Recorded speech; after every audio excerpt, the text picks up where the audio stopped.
package fees. Oh, absolutely. I mean, that's the biggest thing. They're all just crazy. Do you do things as similar to delivered Tommy Guy or not? If not, what's the difference?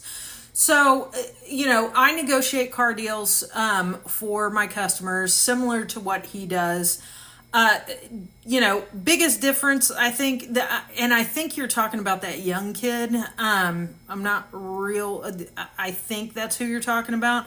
Um, 30 years in the car business. I also worked for a warranty company, JM&A. So I actually traveled around for years, and trained in the dealerships, like trained the finance managers and salespeople and dealership staff on compliance and things like that.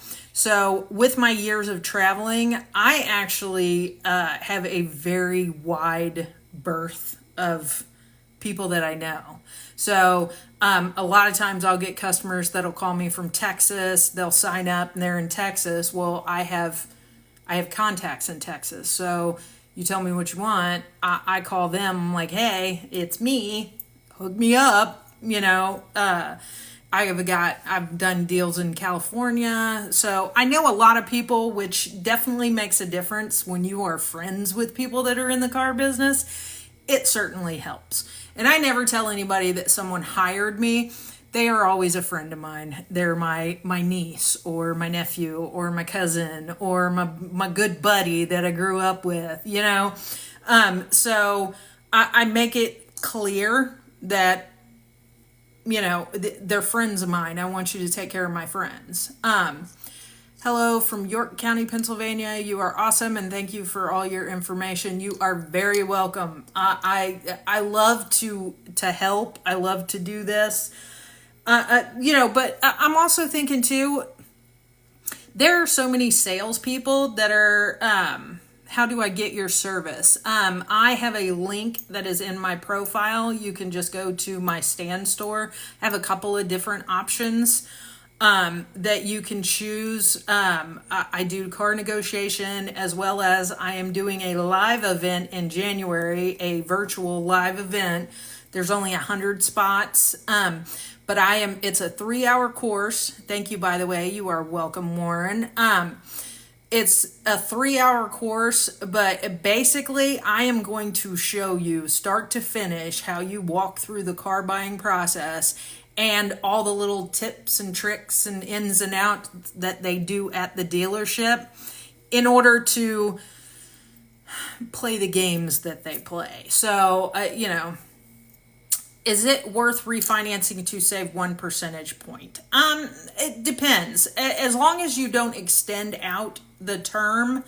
So if you originally signed up at 72 months and you're a year in, and you want to refinance, don't refinance for more than 60 months, because then you're just going to end up spending more. But yeah, if in the long run it's going to save you some money, just don't extend out your term. Don't re-sign at 72 months. Only re-sign at what the remaining term is for the loan you currently have. Do you think it's best to buy a vehicle used or new once the new president is in place? LOL, lower interest.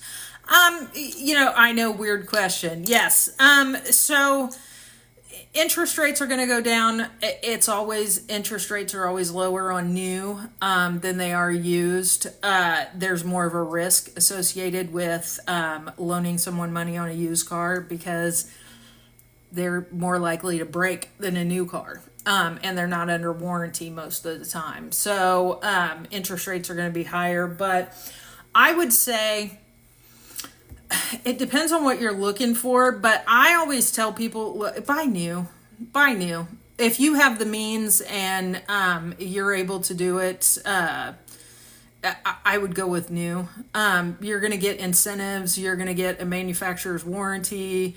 There's a lot of things that are associated with it that's going to help out. So yeah, you definitely want to do that. If you guys want to share my live, I see a couple of people have already done that. And let people know that we're on here and we're talking about cars. But yeah, honestly, I'm not even sure that it matters who's in office. I try to stay out of the political landscape of stuff, but I will say this: 9 times out of 10, it doesn't matter who's sitting in that chair. People want to complain about what's going on in this. Look at Congress. Those fuckers have been there 40 years. You want to know why we're just steadily going downhill? Right there. So I always say, doesn't really matter what president. You just got to look at your House and your Senate, and those are the ones passing the laws. So, yeah, my opinion. There we go. Is a Corolla still a good, reliable car? Yes. Toyota's still good, reliable. Toyotas are great for stuff like that. It's just, you are welcome, Peach. It's still a reliable car.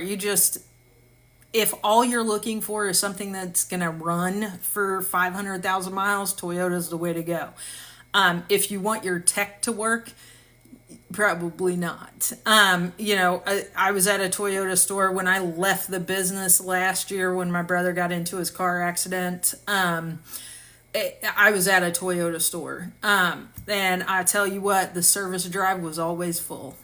I will just say that. It wasn't the engine or transmission that was the problem, because Toyotas will run forever.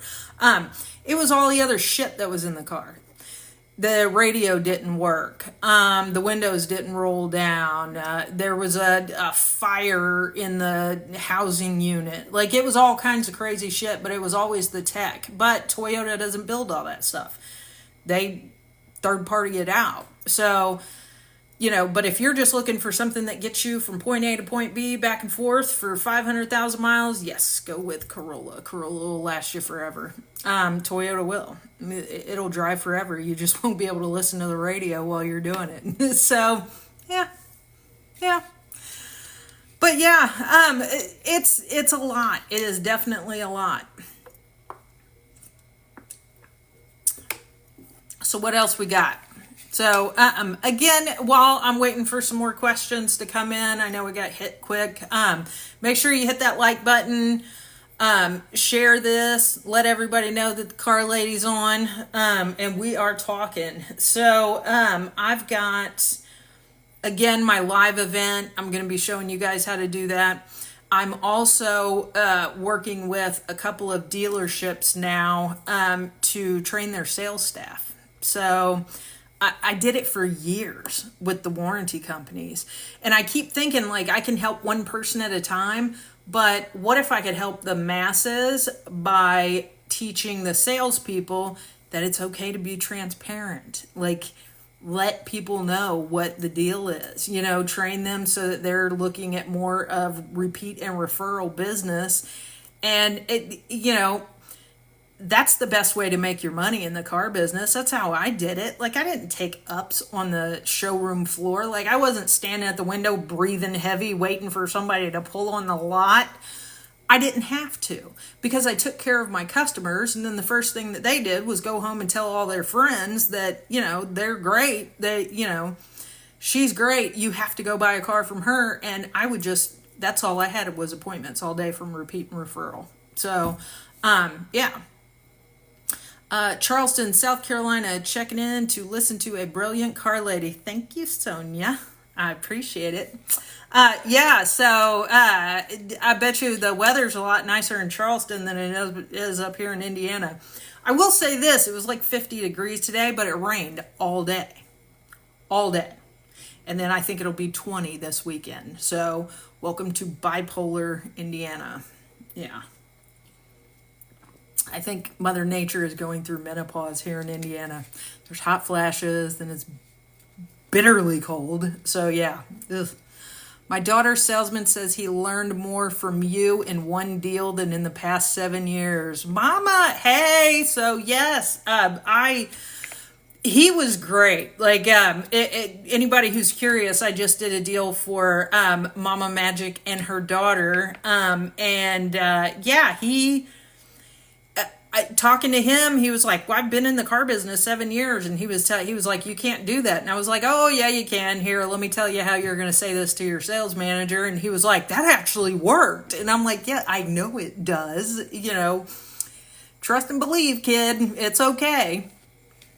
Thank you for your business. I need more customers. Hey, I'm all for it. If you are a trend, I will send you more bird dogs. Rudy. What's crazy is there are so many salespeople in this business that are just good, solid salespeople. They are good. They are not the turds that you see on here that just talk shit. Like most salespeople, sales managers, that kind of thing, they're good people. They're just trying to earn a living, and they haven't been taught correctly how to do things. And I think that's where I am coming into play. Like I have a couple of dealerships, like I said, that I'm working with to kind of see and see what will happen as far as that goes. Hopefully I'll be able to do some training, and these salespeople will be able to say, and I can put it out there. Hey, I just did training at this dealership, so they know how to be transparent and take care of customers, so everybody can go there and buy cars from them. Can you help us here in San Diego? Absolutely. I just did, Rudy just did Vegas 6 months ago. I just helped someone in LA. I just did one in Sacramento area. So yeah, absolutely, I can help in San Diego. Just go to my link.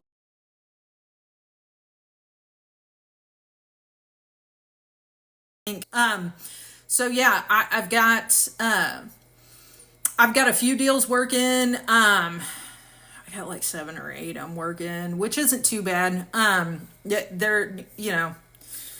have learned how to, structure them out. I know what I'm doing. And then it also helps too that I've got some that are on the East Coast and some that are on the West Coast, so I can schedule my time appropriately with the 3-hour time difference, so they're not lagging over. But yeah, all of you, definitely get in here, show your likes, share this video. I definitely want to boost back up my lives. The biggest thing is when my brother got into his accident in February, I dipped, definitely. I wasn't doing a whole lot of lives. I was taking care of him, making sure he was, getting back to as close to himself as he could. He's never going to be my brother that he was. And I know this, but the fact that, he is damn close. He is damn close. So I will take it. Even if he was sitting in a wheelchair and talking to me, but he couldn't walk in, I'll take that. I definitely, he's here. So, but he's doing so well now that I know I can start focusing on you guys and focusing on the car business and making sure that people don't have to deal with any more bullshit. That is my main goal. I think dealerships should absolutely make money. That's what you go into business for, is to earn a living and, have a good, successful business that makes a profit. I'm all for it. You don't have to lie to make a profit. And I think that's where so many, I see a bunch of car people on here that get so mad at me, and they're like, well, you're talking shit about us and this and that, and it's not. I'm not telling you not to make money. I'm telling you, don't lie to make money. Like, don't be deceptive. Don't be a dick about it. That kind of thing. Like, I expect, just be upfront. When somebody says, hey, can you take this off?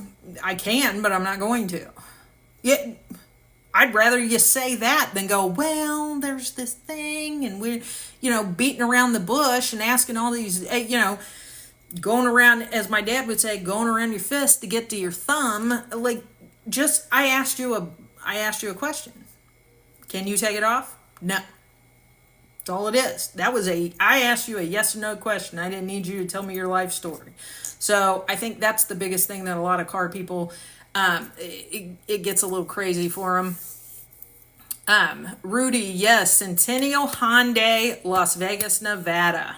You guys out there, Rudy Garcia, if you are in the Vegas area and you are looking for a Hyundai, go see Rudy. I'm telling you. I am all for boosting up the car people on here that I have worked with and that have done a fantastic job for my customers. So all for it. All for it. So yeah, I'm more than happy to shout out. More than happy. But yeah, I think, again, that's the biggest thing is I think everybody should be able to say that about their salesperson. When you leave a dealership, you shouldn't feel bad about it. Shouldn't feel like, oh man, could I have gotten a better deal? Did I get screwed? No, you should walk out of there going, man, that was the best experience I've ever had buying a car. Like, I'm definitely going to tell all my friends to go to this person. Like, that's how it should be. That is absolutely how it should be.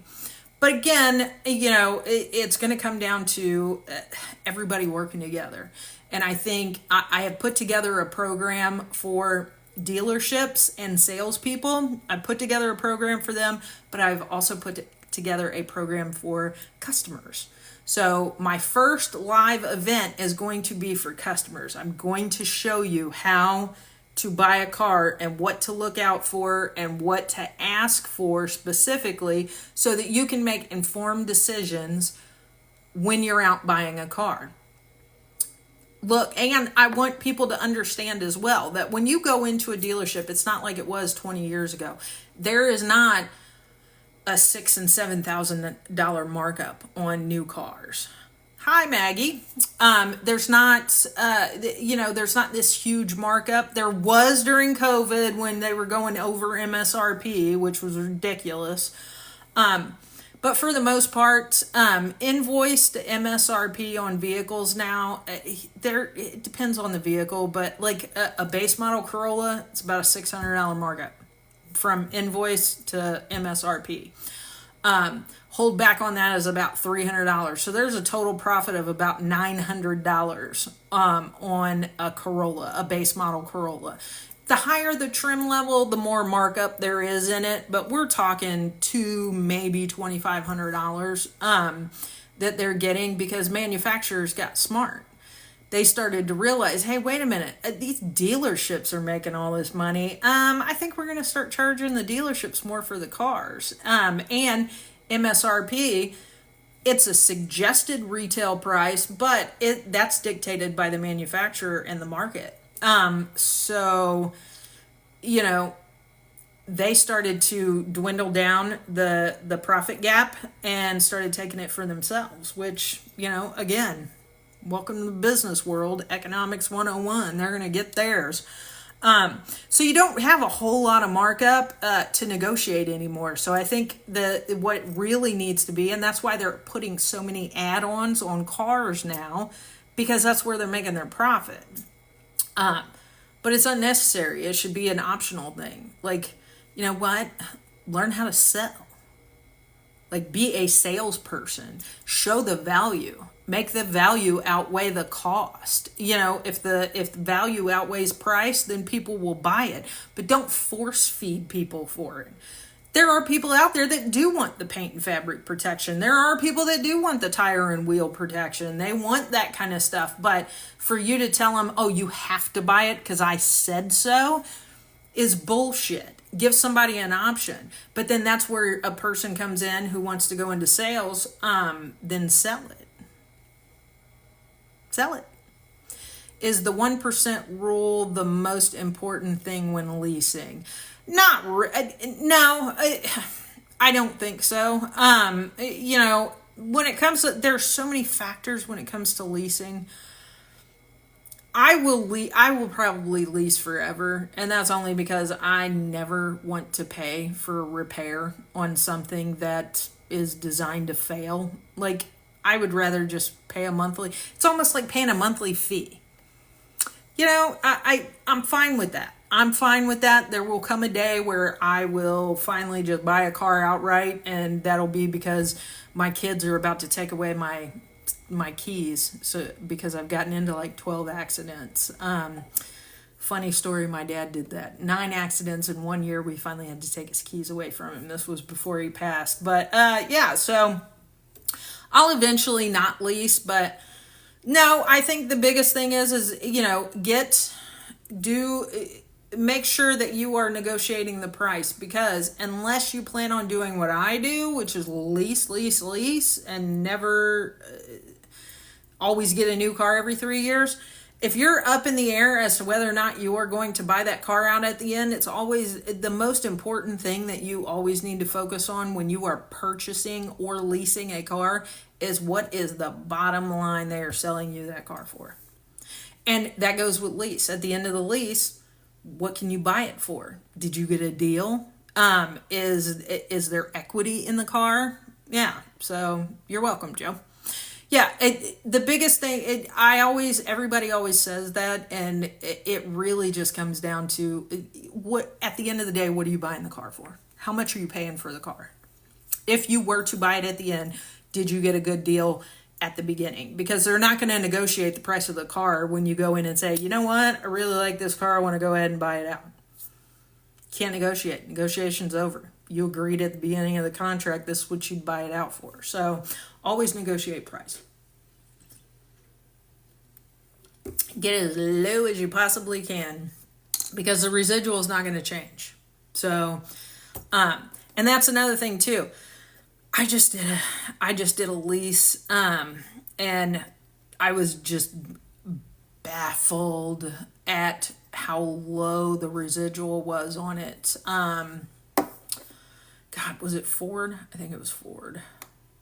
The residual is like, it wasn't even half. It was not even half. It wasn't even close to half. And I'm like, that's how depreciation is on these vehicles. Like, they aren't worth shit at the end. You know, you take away the first 3 years and the bumper to bumper.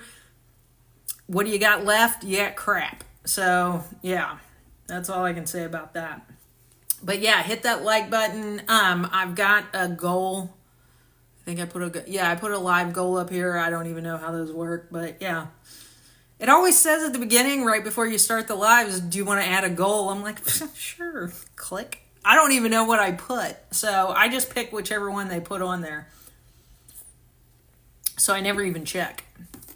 And then I saw something that said, agree to sing. You don't want to hear me sing. So yeah, even if I hit my goal, I wouldn't want to hurt you guys like that and make y'all sad because you hear me sing and I can't carry a tune to save my life. So, what's up? What's next? Again, like I said, the live event is January 11th. There are spots available, so you definitely want to come in on that. And there's plenty of things that I'm really excited about that are coming on and is happening in the new year.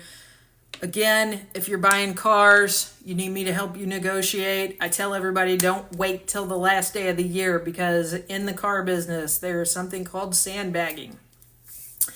And if all of these dealerships have made their goals before the last day of the month, they are not going to be inclined to help you out. At the end, they're going to hold that deal off for January 1st so they can have car deals immediately at the beginning of the year. So you don't want to wait until the last day of the year, because you might miss out on a good deal. Now until December 24th, best time to buy a new car, I should say. I want to say that. Make that very clear. New cars only. I'm talking about new cars right now. Now until December 24th. How much should you put down on a lease, if anything at all? I always say first payment and whatever sales tax. And then again, you've got something. If you are, it depends on the car, and it also depends on how much I want to pay for the next 3 years on a monthly payment. But normally I'll do first payment and I'll do sales tax. So if the sales tax is $1,500, first payment's $500, you're putting $2,000. Do it signing. I think that's appropriate. But I also think that if you have a specific amount in your mind as to I don't want to pay over $500 a month. What's that going to get you? What do you need to put down in order to get to that? If you're comfortable doing that, do it. Do it. Because it's your money. It's what you're comfortable with doing. But yeah, for most instances, I say first payment, sales tax. Don't put in the lease your sales tax, and don't put in like your tag fees and stuff like that. Because it's not going to be your car. So just pay it up front and be done with it. I thought sales tax was included in the payment. Yeah, so the way it works on a lease is that you pay the base payment plus tax, and tax is whatever your monthly payment. So you are taxed on the monthly payment. But what you can do, instead of spreading it out over 36 months, is you can figure out what your sales tax is going to be over those 36 months and just pay it up front. So the only thing you're paying is the base payment on a lease. Because that's where a lot of times dealerships will get you to, and get you in the door at lease payment $249 a month. Well, what they don't tell you is that $249 is your base payment. And you have to put like $7,000 down. Then you get in there and you're like, okay, yeah, I'll go ahead and do the $7,000 down to get the $249.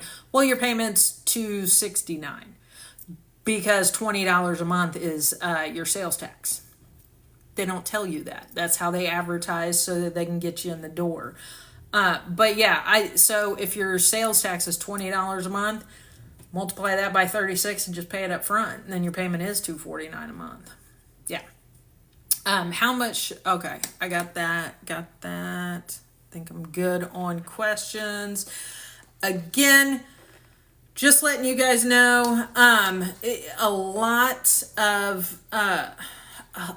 of stuff that is going on right now. People are up in the air as far as what's going to happen come January 20th, what are interest rates going to look like, and that kind of stuff.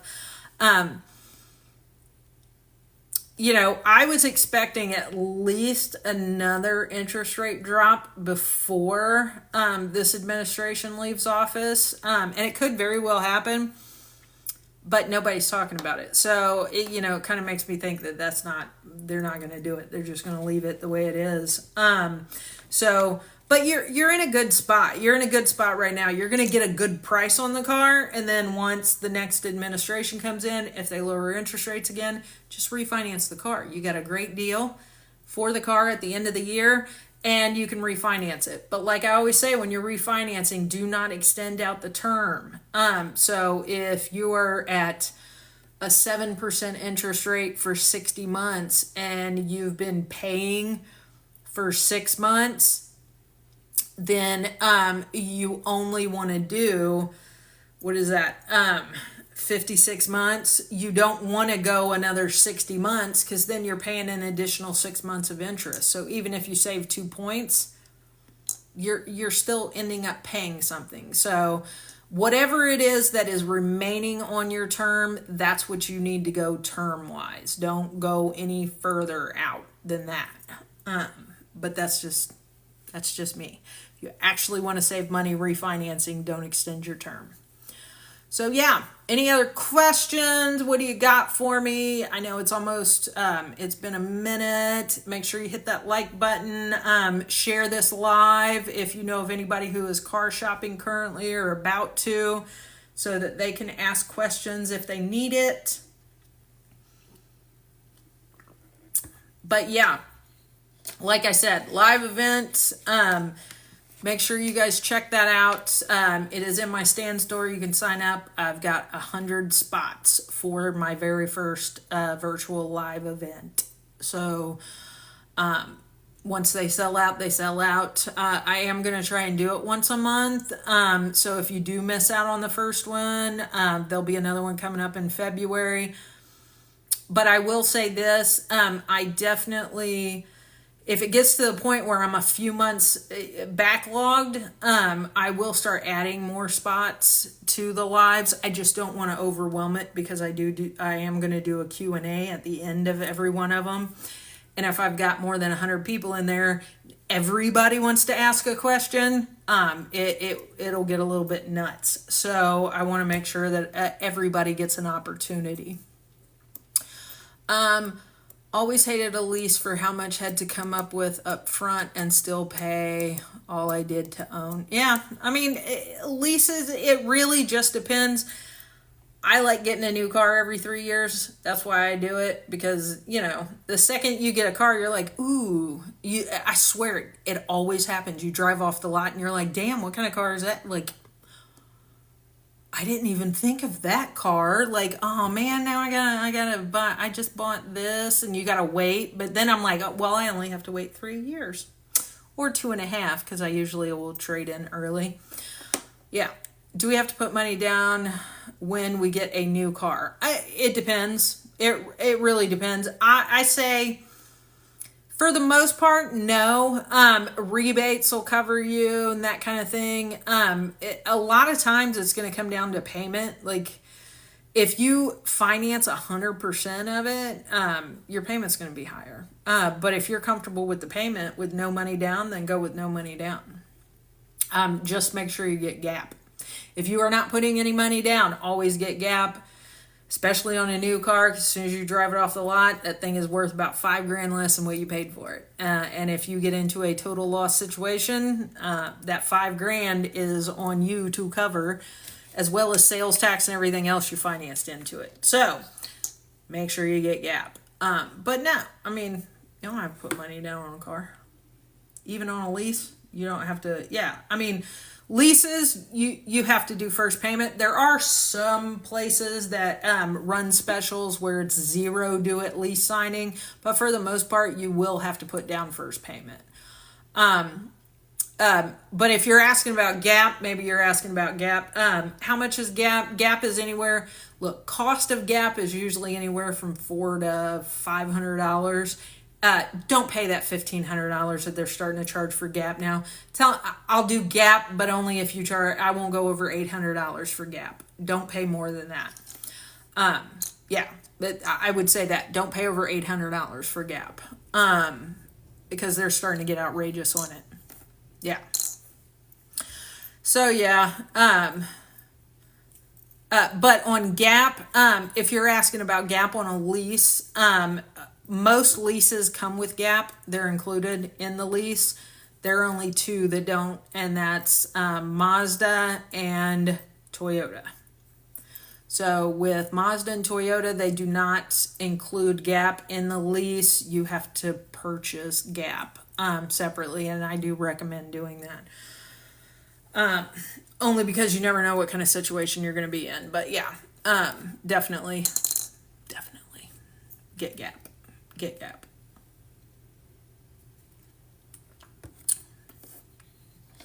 A little thirsty. Talking too much. That's how I can tell. Plus, I ate tortellini for dinner with some breadsticks, and that garlic breadsticks are they're definitely a little parched. Starting to get cotton mouth. It's never a good thing. But anyway.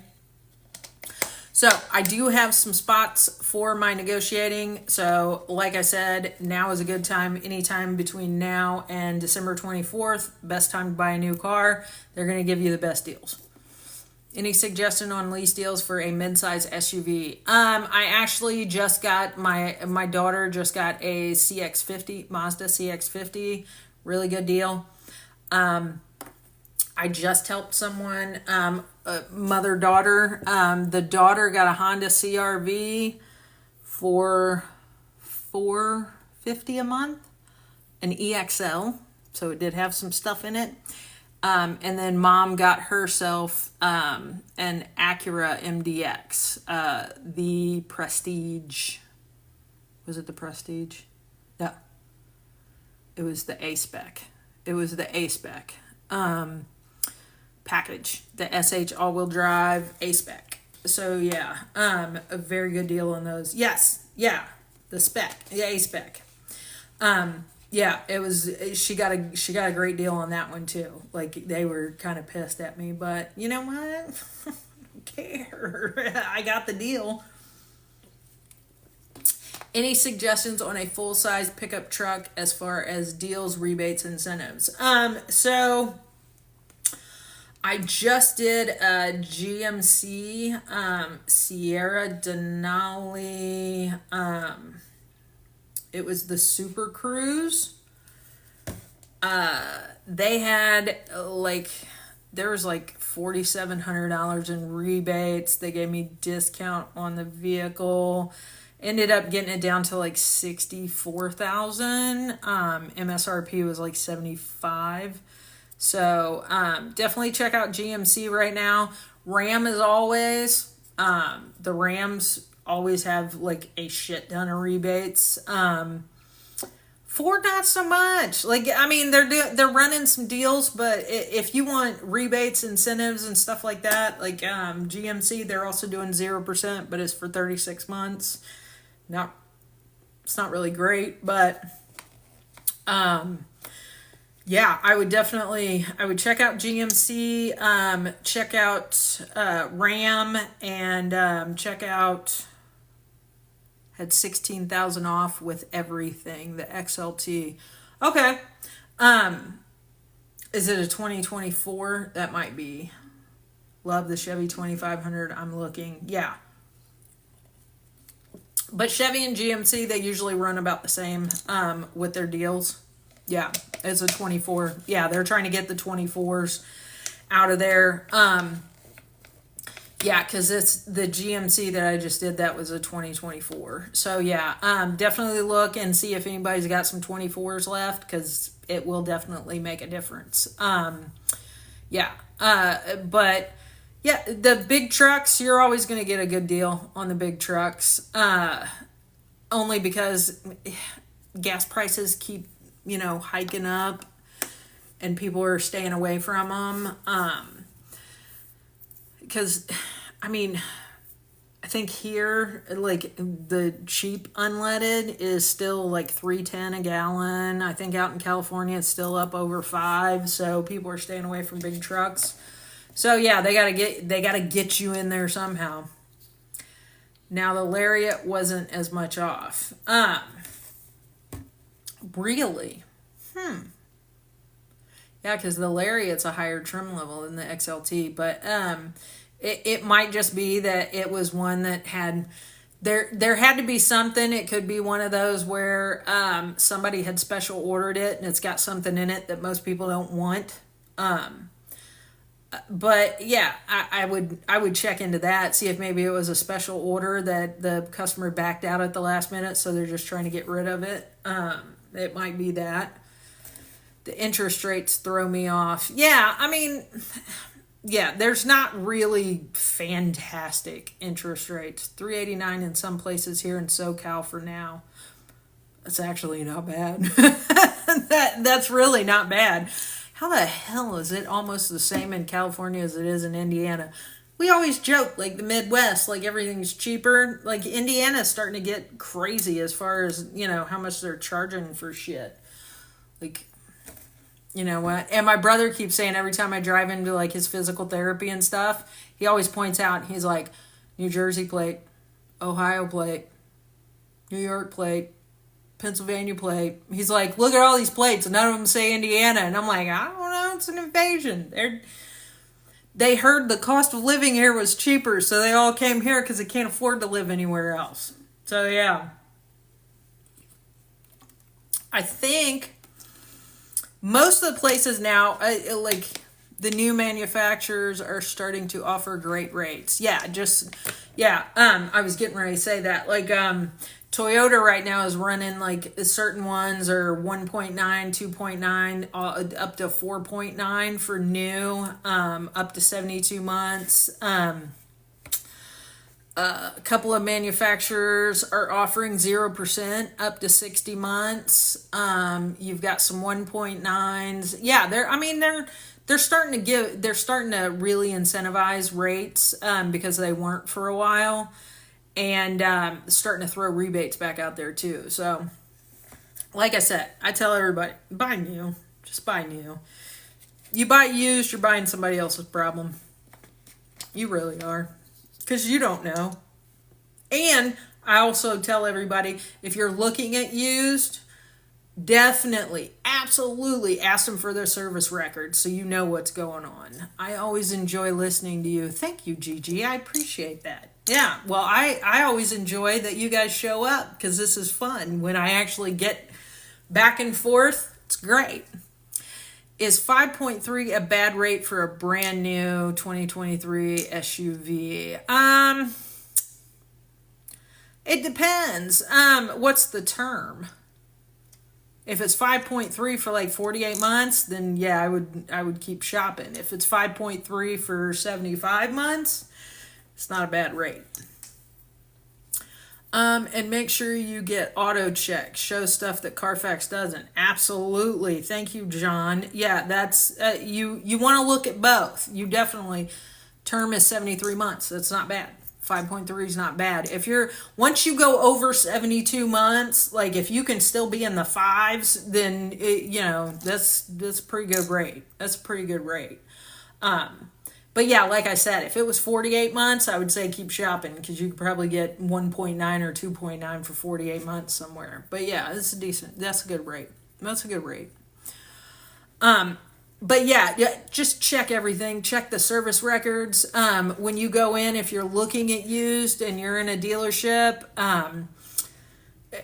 ask them for the service RO and the inspection report. So the inspection report is going to tell you what they found was wrong with it. The service RO is going to tell you what they actually fixed on it.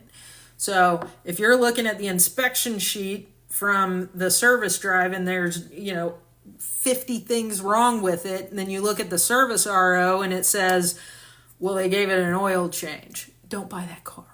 Don't buy that car because all that shit is still what's wrong with it. And don't get me wrong, Service Drive make their money off the used car department. So there's a lot of times that, I would have service managers that they would put the most ridiculous shit on there. Like, there's a light bulb that looks like it's flickering and might go out. $37 for a new light bulb, and it's like, no.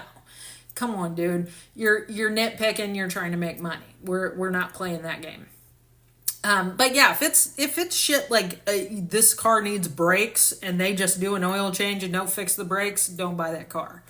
But if it's stupid shit like the washer fluid was a quarter low and they wouldn't replace it because the service drive was charging them for it, that shit, But you got to be able to read that kind of stuff and know. And again, my live event is going to go over stuff like that too. Like the live event is a 3-hour event. So it is going to be very comprehensive when it comes to stuff like that. I'm going to tell you, especially, it's going to be blocked off. Like, here's how to buy a new car. Here's how to lease or purchase a new car. Here's how to buy a used car. This is what you need to look for, and I'll go through all that. Because the service drive, a lot of people don't realize how influential the price of the car is because of the service department. You've got people, you've got these buyers that, and I would buy, when I was a GM and I would be in between buyers, I was the one that had to go and buy if I didn't have a used car manager. And you go to the auction, you've got like 5 minutes to look at these cars, and you're like, well, it sounds pretty good, doesn't look too bad. Pop the hood while you're out walking around before they run through the lane, and you hope you're buying something good. You get it to the service drive, and you think, okay, I'm going to make some money on this car. I bought it low, average market price is this, I can make a profit on this. Then the service drive is like, this is wrong, this is wrong, this is wrong, this is wrong. This is how much it's going to cost. And then all of a sudden, your profit is gone to the service drive. So what do? Do you fix it and still put it on the lot? Or do you just send it back to the auction and, chalk it up as a loss? Can I get approved if I'm upside down $6,000 on my car? Yes. Depending on what you're getting. Make sure you're buying new. Make sure they have rebates. But yeah, if you're getting a 5% interest rate, you're pretty good. That you're probably through a prime bank, which is going to give you 130 to 150% of the value of the vehicle. So that's what they'll loan you is. So if they say the car is worth 30,000, they're going to give you 150% of that on the loan. So that will cover your upside down. So yeah, you're getting the 2023 SUV. Yeah, you should. It just depends on what the value of the SUV is. So if they're selling you the SUV for, let's use easy math, they're selling it to you for $28,000 and market value is 30, so you're getting it a little bit below market value. That'll cover the $6,000 in sales tax. You'll get the loan for it. But they'll tell you. A lot of times that's when a down payment comes into play. Because the bank is only going to loan you what the car is worth. They're going to say, okay, this is what we are willing to give you money for this amount on this vehicle. And then the dealership says, okay, your total out the door price, including your upside down, is $36,000. The bank is willing to give you $35,000. We need $1,000 down. In that instance, put the money down because you're bringing negative equity into the situation. I would never tell you to put money down if they're selling you a car for way more than what it's worth and the bank is saying, hell no. But when you're bringing negative equity into the situation, absolutely, that's what you make up the difference that way. But yeah, and if you don't have it, just say, hey, then can you give me another $500 for my trade and take another $500 off the sale price, and then that'll be that, and we can roll out. Negotiate with them on stuff like that. And if they say no, they're all in, then come up with $1,000 or I don't know, keep looking. Honestly, but they'll make the deal happen. It's the last month of the year. They're going to make the deal happen.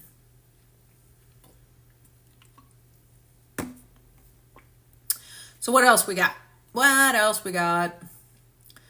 Definitely hit that like button. I see some hearts. I appreciate y'all. It's already after 8. I gotta hit it because I do have a West Coaster that I'm working with that should be getting off work. So I gotta get back to work too. But I appreciate y'all. Again, go to the link in my profile. What are your thoughts on the Ford Explorer? It depends. The new Explorers, they have, fixed some stuff. They've made some necessary adjustments. So I like the new Explorers. If you're looking at used, don't buy anything older than, I wouldn't go less than 2023. If you're looking at 2020, like 2018 to 2022, no, I wouldn't. But if you're looking at like 2024, 2025, go ahead. Yeah, they're good. I would say yes on the Explorer. Thank you. You are welcome. Thank you. Nina, M, you are both welcome. I appreciate you guys. Again, just before I get off here, just so you know, if you need my help, my stand store, I do have spots available for negotiating. There are still spots available for my live in January. And then I have one-on-one consultations. I am limited this month on my consultations, only because of the holidays. So Jay Nowak, thank you. You are welcome. So I'm going to be limited on my consultations only because of the holidays, but I am here to negotiate for your car deals. And then for any car people that are on here that want some training or anything like that, I do have some stuff available for you as well. Just private message me and I will let you know. But like I said, it looks like in the new year, I might be working with some dealerships. And once I get set up with the dealerships and doing their training, I will definitely let you guys know which dealerships have my seal of approval. So I appreciate all of you. I will see you again here real soon. Keep watching my videos. Keep coming back and checking on my lives. You guys are amazing. Love you to death. See you soon.